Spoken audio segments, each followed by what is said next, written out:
Hello mga kainday, magandang tanghali. So magluluto tayo ng fried chicken.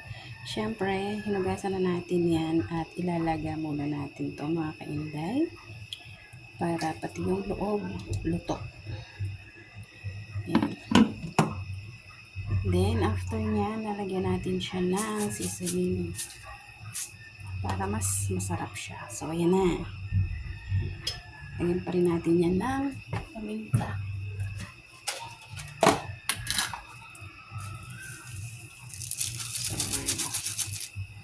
Salang na natin. Papakulo na natin siya dyan. Ayan. So, ayun na mga kainday, ang nilalaga nating legs. Yan ang ating pang fried chicken. So, yan. Diba? Madali lang naman tayo magluto ng fried chicken. Yan ang ating simpleng pananghalian.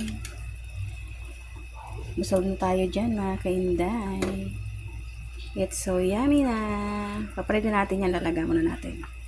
So, ayun na mga kainday. Pwede na yan. Hanguin na natin. Then, saka na tayo mag-fried.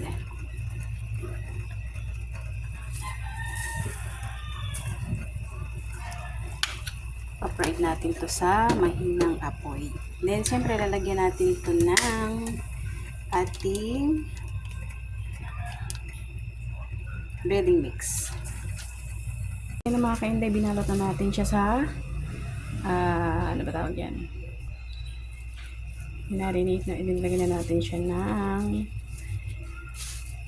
harina. And then, ayun yung ating mantika. Guys, breading mix yung ilagay natin.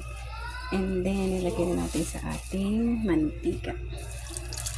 Ayan.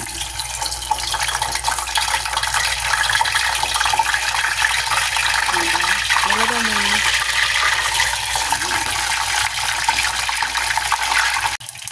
Ayan na, naluto na natin both sides.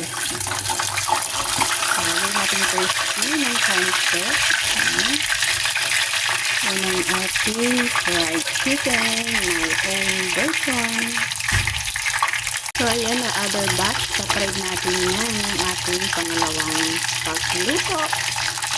Makaintay ang ating last batch ng ating fried chicken. Diba? Yummy ulam na. Kaintay, done cooking na tayo. Yan ang ating fried chicken. Ulam natin for this lunch. Simple lang ang ating ulam with toyo yan. So, yan. So, yummy na. Thank you for watching. Bye!